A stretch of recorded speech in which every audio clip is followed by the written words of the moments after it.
तुम्हें पता है मैं उदास हूं क्योंकि तुम मेरे चैनल को सब्सक्राइब नहीं करे, पर ठीक है, एंजॉय करते हैं स्टोरी को। अजीम बाका जंगल के अंदर छुपे हुए नसम्बा गांव में अडिया नामी एक नौजवान लड़की रहती थी। वो कोई जंगजो, कोई शफा देने वाली और यकीनी तौर पर रहनुमा नहीं थी, सिर्फ एक मुजस्सिस बचा जिसमें ममनुआ जगहों की तलाश का शौक था। एक दोपहर बुजुर्ग की झोंपड़ी के पास से सुनहरी तितली का पीछा करते हुए वो मोटी अंगूरों के पीछे छुपी हुई एक छुपी हुई गार में ठोकर खा गई। अंदर एक हल्की सी चमक दीवारों को रोशन करती थी, जिससे कदीम जंगजुओं, शिकारियों और सरदारों के पेचीदा नक्श व नुगार का पता चलता था। गार के बीच में आबनुस की लकड़ी से खदी हुई एक शानदार नकाब पोश थी, जिसमें घूमते हुए सुनहरी नमूने और उसकी पेशानी के साथ जुड़े हुए कांवरी के खूल थे। जैसे ही वो करीब आया, हुआ गाढ़ी हुई और एक गहरी आवाज चीम्बर में से सरगोशी करने लगी। रूहों को जगाने की हिम्मत किसकी है? अदिया जम गई। आवाज एकदम कहीं और हर जगह से आती दिखाई दे रही थी। मैं हूं अदिया, वो हड़बड़ा कर बोली। मासिक हल्की हल्की रोशनी के साथ फंसा और अचानक इसका दिमाग आवाजों से भर गया।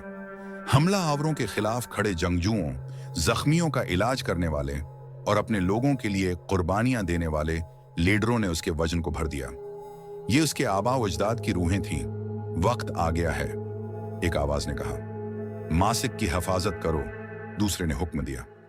फिर जैसे ही रविया आया, वो गायब हो गया। गार खामोश हो गया। अदिया लड़खड़ाकर वापस चली गई। इस रात वो अपनी छोटी झोंपड़ी में जाग रही थी। उसकी दादी के खराटे कमरे को भर रहे थे। वो नहीं भूल सकती थी कि आवाजों ने क्या कहा था।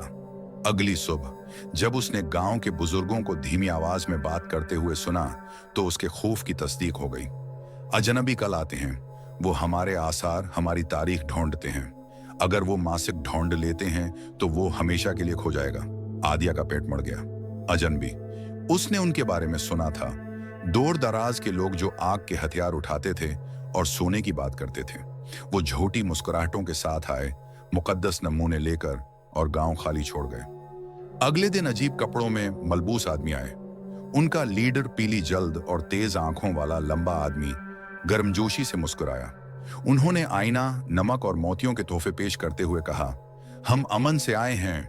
बुजुर्ग खामोश रहे, लेकिन अदिया ने जिस तरह उसकी नजरें घूमकर तलाश करते हुए देखा। इस रात वो गार में वापस आ गया। वो अपना जहन बना चुकी थी। उससे पहले कि वो उसे चोरी कर सकें, वो मासिक को हरकत देगी। लेकिन जैसे ही उसकी अंगलियों ने मासिक को छुआ, गार लर्ज उठी। क्या आप गार्डियन बनने के लिए तैयार हैं? आवाजों ने पूछा। अदिया हचकचाई। वो अभी एक बच्चा था, लेकिन वो जानती थी कि वो मासिक को गलत हाथों में नहीं जाने दे सकती। हाँ, उसने सरगोशी की। हुआ का एक झोंका गार में चला गया। हाँ, मासिक चमक गया और अचानक वो ऐसी चीजें जान गई जो उसे कभी नहीं सिखाई गई थी। बारिश को कैसे पुकारा जाए, रूह के कदमों को कैसे ट्रैक किया जाए, अपने आबाओ इजदाद की ताकत को कैसे बुलाया जाए।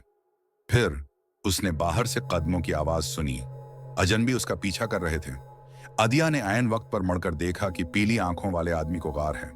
मैं कदम रखा। उसका इजहार तजस्सुस से लालच में बदल गया जब उसने उसके हाथों में मासिक देखा। ये तुम्हारा नहीं बचे, उसने आगे बढ़ते हुए कहा। आदिया ने मासिक को हाथ में ले लिया, करीब रखा। उसने उसकी गर्मी, उसकी ताकत को महसूस किया।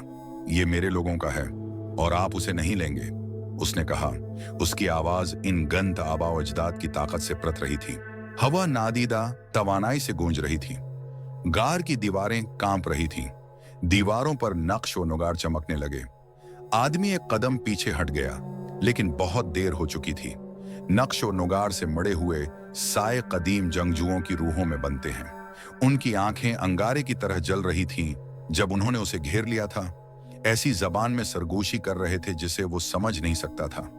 घबराकर अजनबी ठोकर खाकर गार से बाहर निकला, अपने आदमियों के लिए चीखता चला गया। वो भागकर जंगल में गायब हो गए। उदिया खामोशी से खड़ी थी, रूहें हो गईं, दीवारों में ढल रही थी। वो जानती थी कि अब वो सिर्फ एक बच्चा नहीं था, वो गार्डियन थी। जब वो गांव वापस आई तो बुजुर्ग उसकी आंखों की चमक, उसके छोटे फ्रेम में इल्म का वजन देखकर हानप गए। उन्होंने उसके सामने घुटने टेक दिए। अब सिर्फ अदिया को नहीं देखा, बल्कि अपने आबाओ अजदाद का बर्तन। और इस रात से लेकर अब तक गांव में किसी को भी इसकी जगह पर शक नहीं हुआ।